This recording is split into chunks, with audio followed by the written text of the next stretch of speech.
Welcome to the Business Resilience Decoded podcast, brought to you by Asfalis Advisors and the Disaster Recovery Journal. Crisis management in today's world is ever-changing, and this podcast is our commitment to help you navigate successful outcomes for any crisis you may face. I'm your host, Vanessa Matthews. I specialize in providing insights and solutions for crisis, continuity, and resilience across industries from real estate and healthcare to terrorism in the airline and transportation worlds.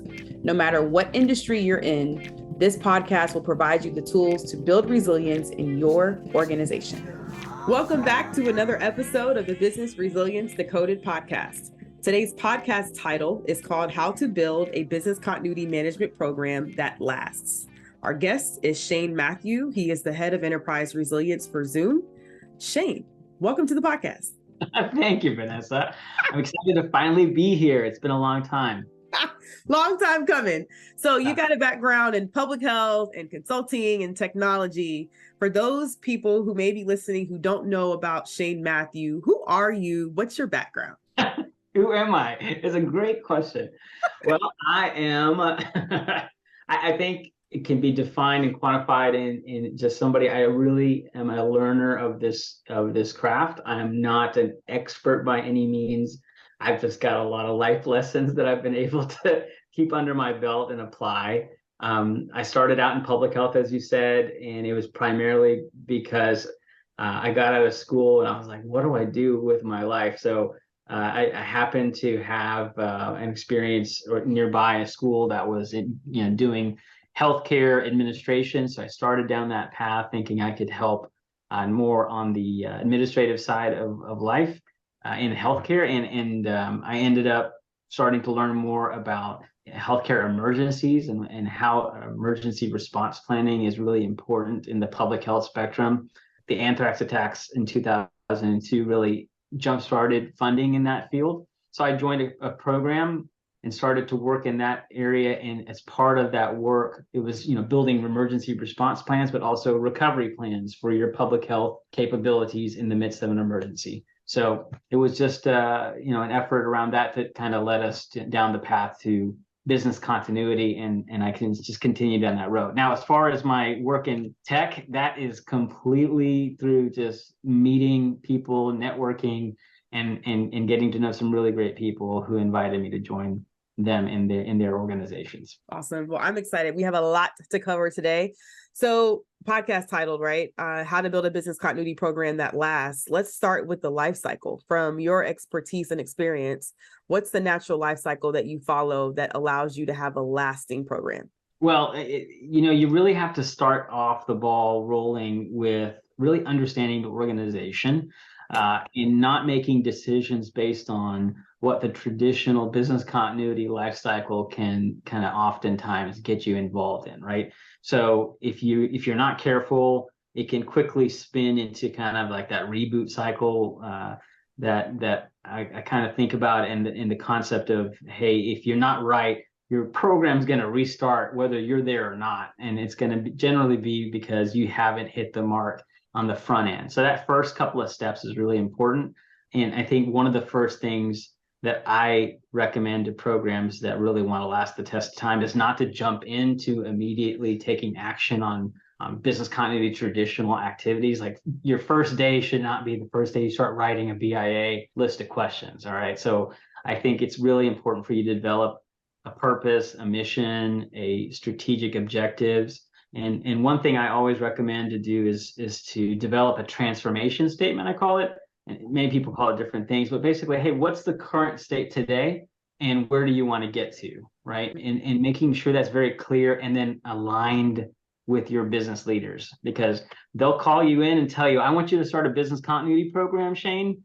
But the reality is they want you to start a compliance program, or they want you to start a X program, but you don't know that because all they said at the beginning was business continuity. And so spend your time wisely in the front end. Developing that strategy is so important. Fusion Risk Management is your North Star for operational resilience. The Fusion Framework System provides a foundation that enables you to understand how your business works, how it breaks, and how to put it back together again. which allows you to make data-driven decisions so you can anticipate, prepare, respond, and learn through business disruptions and major crisis events. Head to the link in our show notes to request a demo today. Fusion Risk Management, building a more resilient world together. Really, really love your statement, a transformational statement, current state, what's my future state? And then the third component, because future state doesn't matter if you don't have alignment. Yeah, exactly. That has been my biggest lesson learned, is that like I go in thinking this is what they want. That obviously they hired me, that my title says this is what they want. But I started working in sales when I was working as a consultant, and I started to help understand a client's needs versus what they say. And that's like, there's a phrase in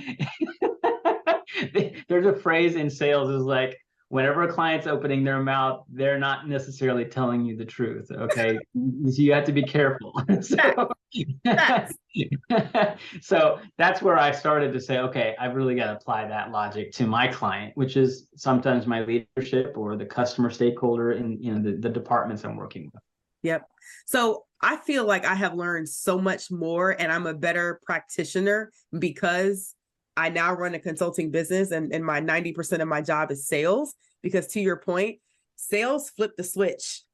Listen and listen for the problem. And you need to understand, if we're going to implement BCP, how is it helping to solve that problem? Like, show me that. Let me see that. Right. And I appreciate sales for like pushing you. Are you sure you can solve it?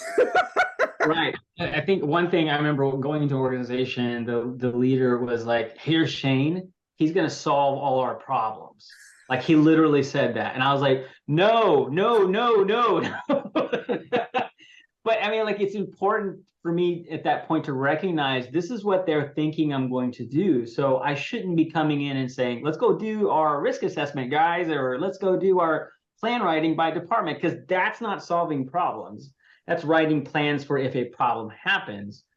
Solving problems to them was like, hey, find areas of risk and reduce those areas of risk now. Yep. So that you really have to listen to what they're saying and not necessarily just do what you're thinking is the right thing to do. Right. So natural life cycle, get to know the organization, because you can't add value unless you know the business that you're in, right? Figure out what's the current state, map out the future state, get alignment, build relationships, etc. Then how do you set scope? Once you figure that stuff out, how do you know what's in scope and what's out of scope? So there's two parts to that. The first, I think, is establishing clearly what is the realm of planning that you want to build. Today with Zoom, other tools at our disposal now, it's not like the yesteryear where facility goes down and we're all, the whole show is over, right? There's so many opportunities for backup and going into a different home environment and working from there. So there's really needs to be a clear understanding about, hey, where do we care about in the business? Do we care about business units, or do we care about general critical activities that, for example, order to cash or getting, an order and getting the money at the end, that cycle, is that more important for us to recover, or individual business units? So that's the first question you have to define and answer clearly.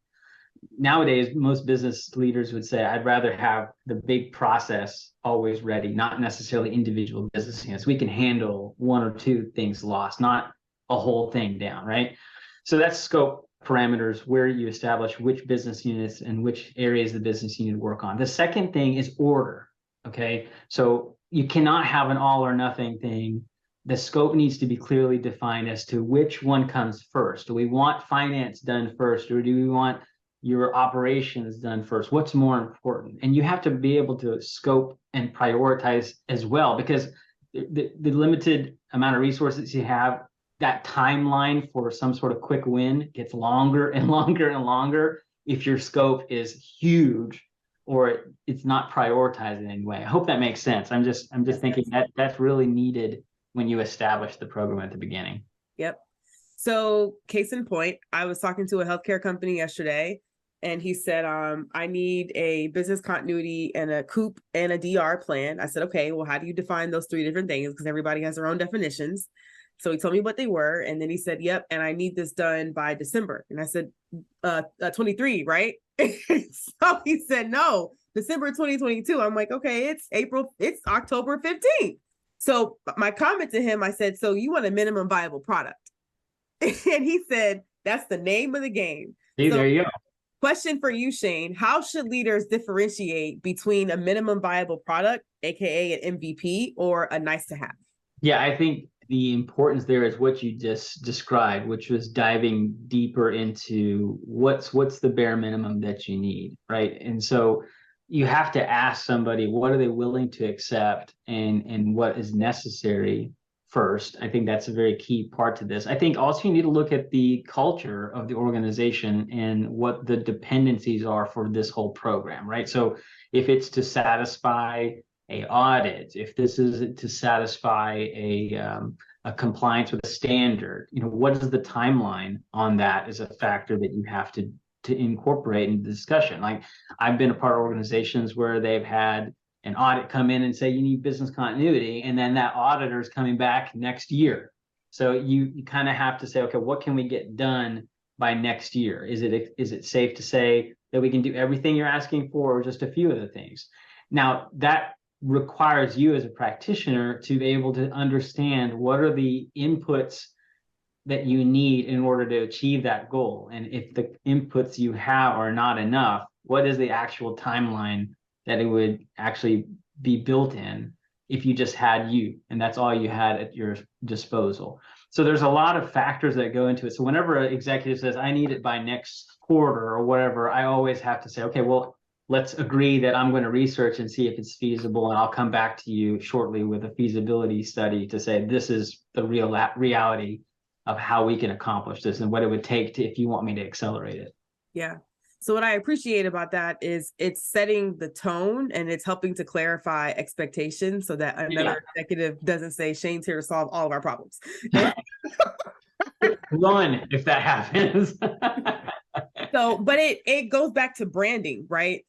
Why should you set a tone for a BC program? And then follow-up question is, how do you do that? Yeah. So that's a really good question, because, think about it this way. When you go to McDonald's on any place on earth, you have an expectation of what's going to be in that McDonald's, right? Because you've been consistently rewarded with that cheeseburger, the same bread, the same formula recipe everywhere you go. So if I go to McDonald's, I know I'm going to get, okay? The same thing with your brand. You really, one of the best factors for a brand doing well is consistency. Okay. So if you know every time Shane says he's going to do this, I get this, right? And be consistent as much as possible with your requests. And that's how you start to develop that understanding with your peers and your leaders that Shane has the credibility about this, or this program has, they tell us what they're going to give us, and then we give it. And now you're always going to face somebody who has unrealistic expectations, right? But pretty soon, if you stay consistent, you'll know, hey, I'm going to McDonald's. There's no steak on the menu. There's only hamburgers. This is what I'm going to get. So I think consistency is the biggest thing if you want to build that brand. So I'm going to go a little bit deeper, and you're now the head of resilience. So observation only. What I would observe, right, is as the head of resilience, there's a certain tone anyway, because of title, and people might show you more respect. What if I'm a consultant, or if I'm a subject matter expert, or I'm a specialist and I'm a team of one? How do I set tone for my program so I don't feel like no one takes me seriously? People don't show up. It's hard for me to get things done. I can't get the budget. Sometimes the barrier is access to the table, which, Shane, you're at the table. A lot of folks who might be listening, right, they're not. So how do folks that may not be where they want to be on the corporate ladder, or maybe who don't care to be there, how do they still help to build the right tone so that the program has the respect that they need it to have within the organization?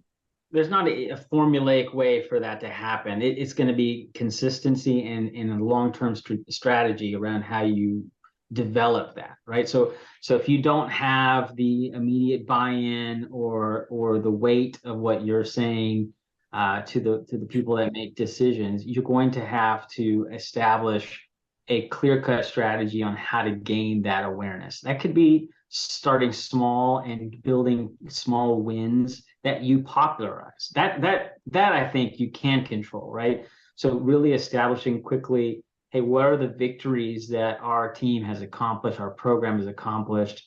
And please do not use I did 50 BIAs this year as a accomplishment that's going to sway anyone. Please right? run that back. Run that back. Use the number of BIAs as your victory. Okay. Solving problem. I told you earlier, somebody said, Shane's here to solve problems. I think that's the key takeaway for anyone, no matter where your title lands. It's like, are you solving problems for the business? And if so, are you also popularizing that? Are you making sure that word gets out and not just being content with, well, I just told my boss about it. Building relationships happens in a business too. And so making sure that word gets out is important. Awesome.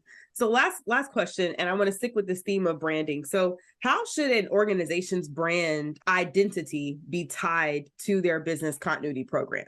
Right? Like if I go on somebody's website, post George Floyd, it's hey, EEOC statements, we're all about diversity, blah, blah, blah, blah. But unless I go to a petroleum gas company, I don't really see a lot about safety and security and enterprise risk and resilience. So from your perspective, how should an organization's identity be tied to their BC program? Well, I can only speak to some of the examples I've experienced. I tend to see or tend to be a part of organizations that, are really clear about what their expectations are with culture. Like at Zoom right now, our culture, is based on a simple statement of, customer happiness, right? So our goal is to ensure it's not about the product necessarily as much as we want to make sure our customer experience is a good one, from product to when they interact with us, etc. Okay, so using that model, you have to look at what the business does say is important and does exemplify and vocalize.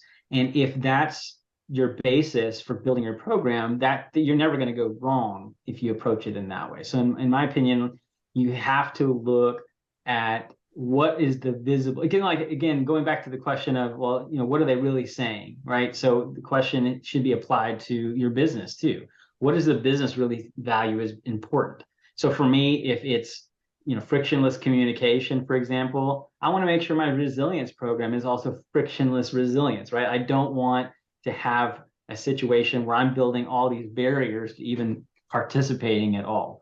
So I think there's a way you have to look at it, but it involves intentionality that I don't think we oftentimes do, is to look at the culture, the big picture of what our organization stands for, and then try to mirror that in my program. We sometimes tend to focus, and I would say we as a business continuity professionals, we tend to say, this is what we have to do for a business continuity program to be successful, right?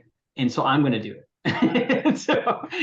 But that's never a really good strategy, because you go to your family and you spend time with them. You don't ever go in there with like, this is what I'm going to do, and you guys are just going to follow along and really see a lot of success with that with your family or friends. So why would that apply? Why wouldn't that apply for your business? That's the way I approach it. Got it.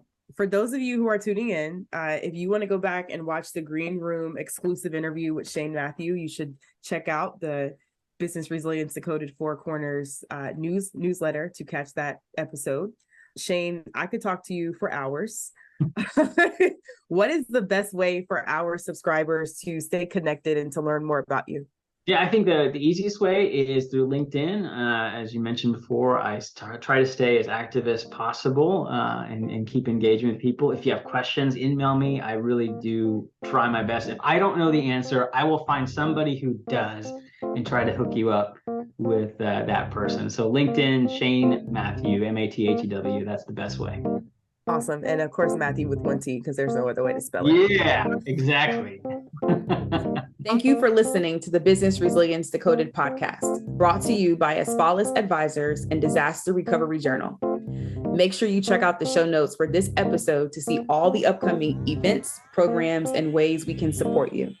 Make sure you subscribe to the show wherever you get your podcasts, leave us a review, and share it with a friend. Thanks again, and I'll talk to you in the next episode.